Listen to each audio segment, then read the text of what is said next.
I taught here for 23 years, from 1989 to 2012. Ward was my world. Seeing the students get excited about math and succeeding made me feel really good. Math permeates all aspects of life. I would ask leading questions and see if they were able to answer the questions themselves, and then they would gain confidence when they were able to answer their own questions.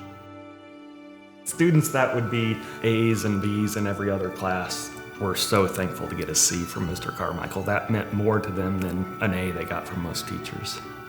I'm a mechanical engineer. I used the thought processes that he taught and the work ethic that he taught. When they were upgrading all the chalkboards to the whiteboards, Joe did not want a whiteboard. He refused to switch. I think he even came up the day they installed the whiteboards to make sure that nobody would put a whiteboard in his room. He showed me what's really important, how to be a great man, a good Catholic, work hard, value your faith and family. His love made us all respect the subject and, more importantly, respect him. It was just the most amazing dedication. He's in the top 5 of the teachers that made me want to be a teacher. One of the mathematicians he admired most was Sister Constantia. She taught here for I don't know how many years. Her picture hung in his classroom and it now hangs in mine. He always talked about her because I think he admired not only what a great teacher she was, but what a great person of faith she was. It was more than just teaching the subject, it was about the relationship and really making the students understand that he cared so much about us that he was willing to give everything. To be enthusiastic about your subject, that's the most important thing. The last day I taught was October the 12th, 2012. And I felt good about what I had done for students through the years. If they try, they will succeed.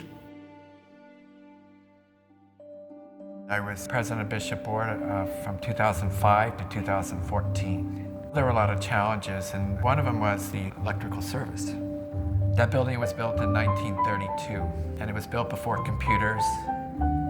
We were going to overhaul the St. Albert the Great Science Room to help create future scientists and doctors and nurses. So that's how I got connected to Rosie and Joe at Mark I Electric. We became very involved at the KCK Chamber, and many of the people in the chamber were very tied to Ward. So we thought we want to give back to those communities. We feel very entrenched in. Ward is an inner city school that is Catholic, and the families that want their kids to go there, they want something special for those kids, so those kids should have a bright future because of that. And if the school wasn't there, you wouldn't have it. I cannot overstate what they have done for Bishop Ward. Because in 2007, I look at that year as the tipping point about fixing up the school so that it could serve the needs of the new population of students that were coming in the future. And Mark I raised their hand and said, "We will help you."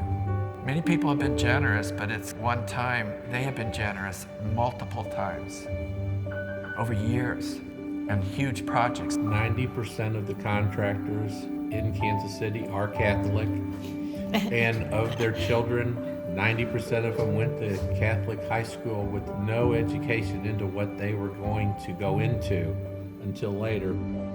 We've been working closely with the staff at the school to try to focus on the trades.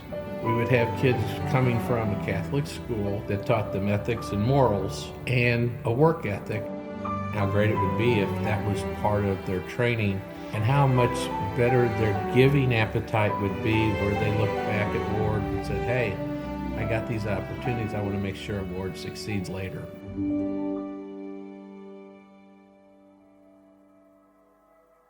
My senior year in high school, we had gone to New York for a conference. Well, so happens that John Kennedy was at the hotel across the street and saw the sign on the hotel that said Catholic Youth Organization, and he said, "Well, I want to go talk to those kids." So he came over to the grand ballroom. So we were all excited coming back to Kansas City that we had seen the President of the United States and heard him. Monday was our senior retreat. Retreats were mostly silent, so we couldn't share yet. On Friday around noontime, there was a change in schedule, and so we go into the auditorium, and they announce that President Kennedy had been shot and killed. He was the first Catholic president, young, energetic. There was a lot that appealed to me and probably a lot of teenagers at that time, and especially Catholic teenagers. I don't know if there was an exact moment, but I think my Catholic faith instilled in me the desire to serve.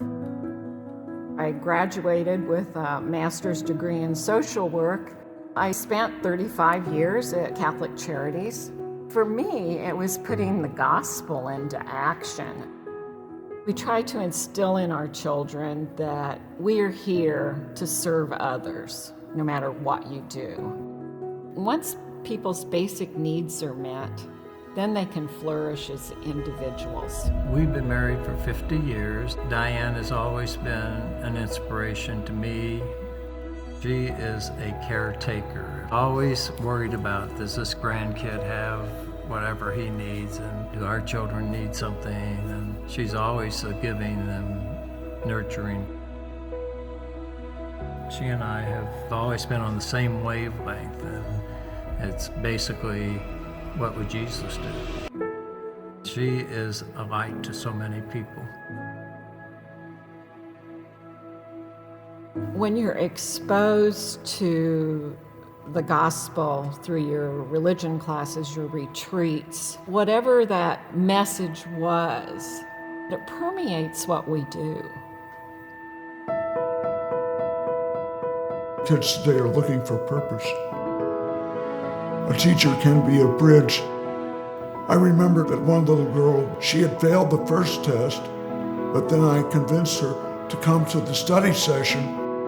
It was a 2 or 3 hour study session. Afterwards, she got a C on her retest, and I told her, "See, you did it, you did it. You accomplished what you wanted." I was overjoyed that I helped her in overcoming her fears. My hope for the students is that they will know that if they work hard, they will succeed.